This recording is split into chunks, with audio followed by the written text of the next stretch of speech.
दोस्तों नमस्कार, मैं संजय मग्गू और मौजूद है देश रोजाना के डिजिटल मीडिया मंच पर। हरियाणा का एक मुद्दा, हरियाणा का एक ऐसा मसला जो बहुत दिन चर्चाओं में रहा। हरियाणा का एक ऐसा मसला जिसने हरियाणा की राजनीति के अंदर हड़कंप मचा दिया।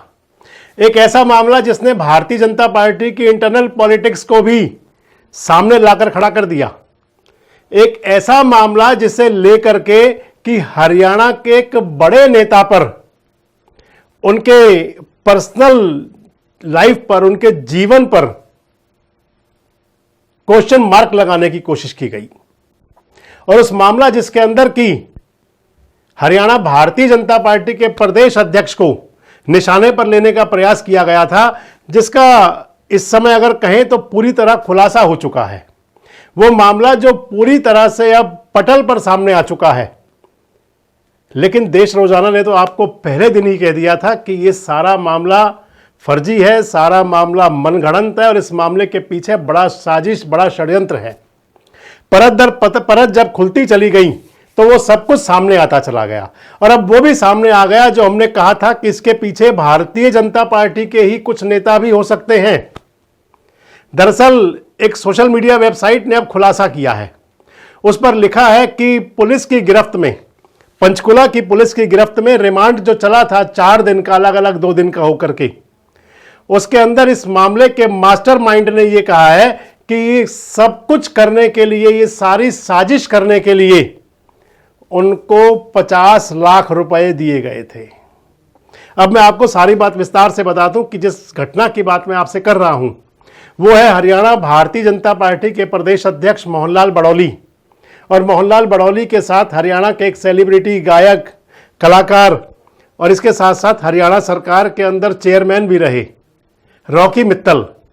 इन दोनों लोगों पर एफआईआर हुई थी हिमाचल प्रदेश के कसौली थाने में।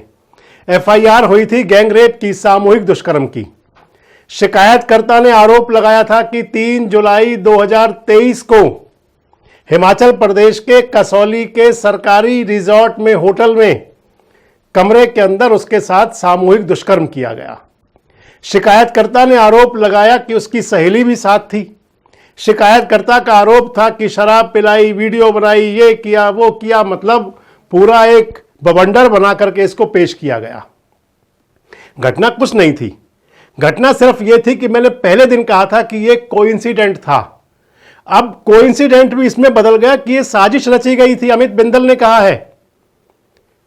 मैंने ये कहा था कोइंसिडेंट ऐसा था कि उसी दिन मोहनलाल बड़ौली, रॉकी मित्तल और उनके साथ 2 उनके साथी और हिमाचल प्रदेश के कसौली में चले गए थे।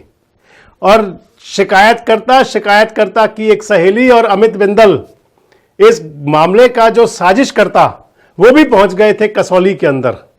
आरोप लगा दिया कि बड़ौली ने और रॉकी मित्तल ने, क्योंकि शिकायतकर्ता को और साजिशकर्ता को यह नहीं पता था कि 2 लोग साथ में और भी हैं। आरोप लगा दिया कि गैंगरेप किया मोहनलाल बड़ौली और रॉकी मित्तल ने। मामले की एफआईआर हुई लगभग 1.5 साल बाद। 3 जुलाई 2023 का मामला, 13 दिसंबर 2024 को एफआईआर हुई। 14 जनवरी 2025 को उस एफआईआर को वायरल किया गया। 14 जनवरी 2025 जब वो एफआईआर वायरल हुई, मैंने उसी दिन कहा था कि ये सारा मामला, इसकी टाइमिंग, इसकी जो स्टोरी है वो बताती है कि ये मनगढ़ंत है।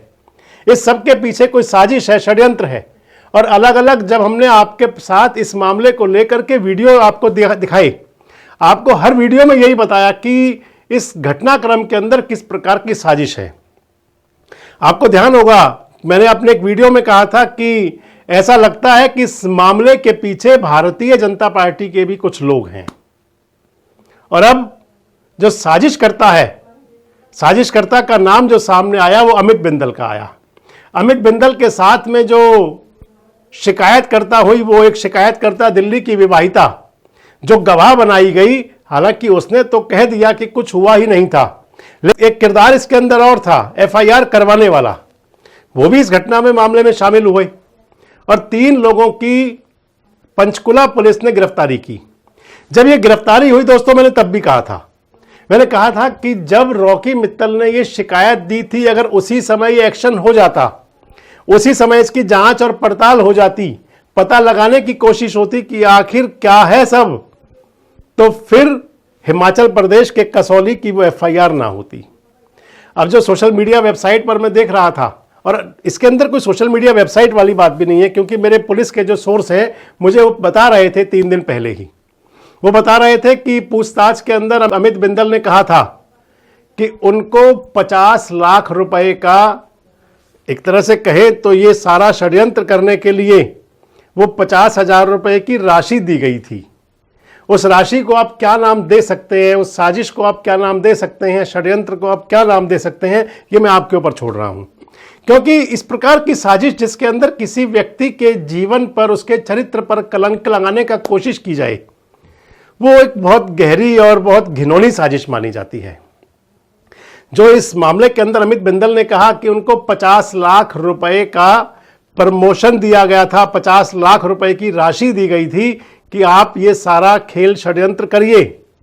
और बताया ये जा रहा है, जो अमित बिंदल ने कहा पुलिस को, जो पुलिस सूत्र मेरे भी बता रहे थे, कि उन्हीं महोदय ने, जिन्होंने 50 लाख रुपए दिए, उन्हीं महोदय ने ही करनाल में प्रदर्शन भी करवाया, उन्हीं महोदय ने सोनीपत में प्रदर्शन भी करवाया, उन्हीं महोदय ने रोहतक में प्रदर्शन भी करवाया।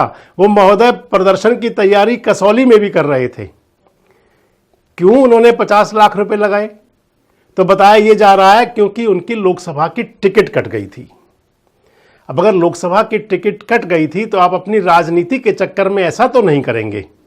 और टिकट जो कटने के पीछे कहानी थी दोस्तों, वो भी आपको ध्यान होगा, जो राजनीतिक घटनाओं में रुचि रखते हैं, जिन महोदय की टिकट कटी थी, वो टिकट कटने के पीछे कारण था, उनकी भी एक वीडियो वायरल हुई थी, अश्लील वीडियो वायरल हुई थी। हालांकि कारण कुछ भी रहा हो, लेकिन उसको भी माना गया कि एक रीजन वो भी बना। अब इस मामले को, इस बयान को, जो अमित बिंदल के बयान है, पुलिस इसको कितने फर्द इंसाफ पर लाती है, इस मामले को लेकर के और कितने बड़े खुलासे होते हैं, पुलिस कोई और गिरफ्तारी करती है, और या फिर क्योंकि इंटरनल पॉलिटिक्स भी होती है और मामले को दबाने के प्रयास भी हुआ करते हैं। लेकिन यह जरूर है कि जो आपको हमने बताया था वो सब शनई शनई, यानी कि एक एक करके उनकी परतें खुलती चली गई।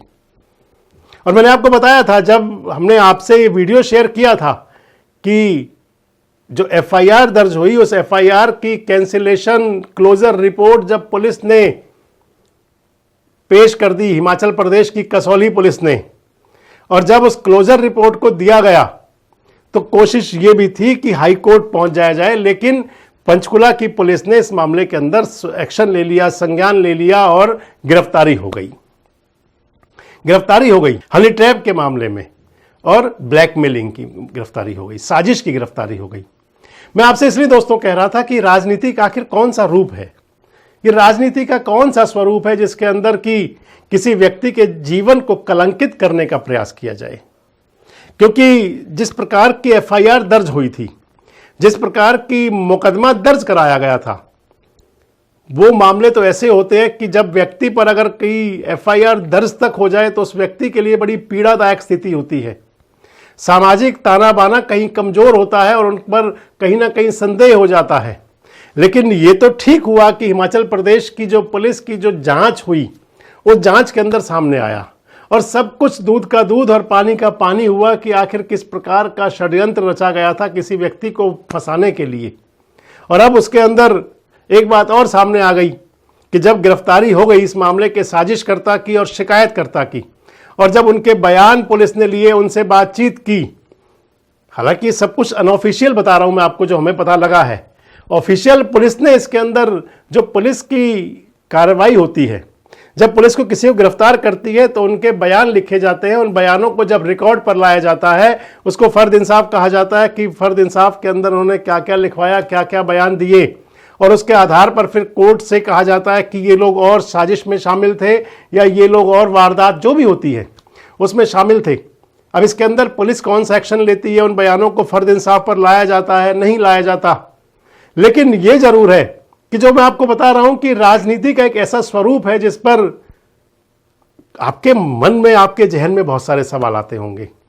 राजनीति का ये एक ऐसा स्वरूप जिसके अंदर अगर किसी व्यक्ति का टिकट कट जाए या उसको पॉलिटिक्स के अंदर वो मुकाम जिसकी वो उम्मीद कर रहा हो वो ना मिले, तो फिर अपने अंदर अंदर ही इस प्रकार की साजिश रच देना, इस प्रकार की योजना बना देना और किसी व्यक्ति को, सामने वाले व्यक्ति को मात्र इस बात पर कि वो चुनाव लड़वाने वाली एक बड़ी भूमिका के अंदर शामिल थे, उन्हीं को निशाना बना लिया जाए सीधा। आखिर ये कैसी राजनीति है? किस प्रकार के राजनीतिक षड्यंत्र, साजिश कैसे कैसे रचे जाते हैं और आखिर इन सब पर रोक कहां लगे? और सबसे बड़ी बात दोस्तों कि क्या इस सारे मामले के अंदर हरियाणा पुलिस भी उन लोगों पर भी एक्शन लेगी, उन लोगों पर भी कार्रवाई करेगी जिन लोगों के नाम इसमें अब परत दर परत खुल करके सामने आ रहे हैं? आपको क्या लगता है, और भी क्या कोई साजिश के सूत्रधार हो सकते हैं? कमेंट्स बॉक्स में जरूर बताएं। जुड़े रहे हमारे साथ, देखते रहे देश रोजाना। हमारे साथ जुड़े रहने के लिए देखते रहिए देश रोजाना का यूट्यूब चैनल सब्सक्राइब कीजिए। साथ ही देश रोजाना की खबरें सबसे पहले देखने के लिए प्रेस कीजिए बेल आइकन।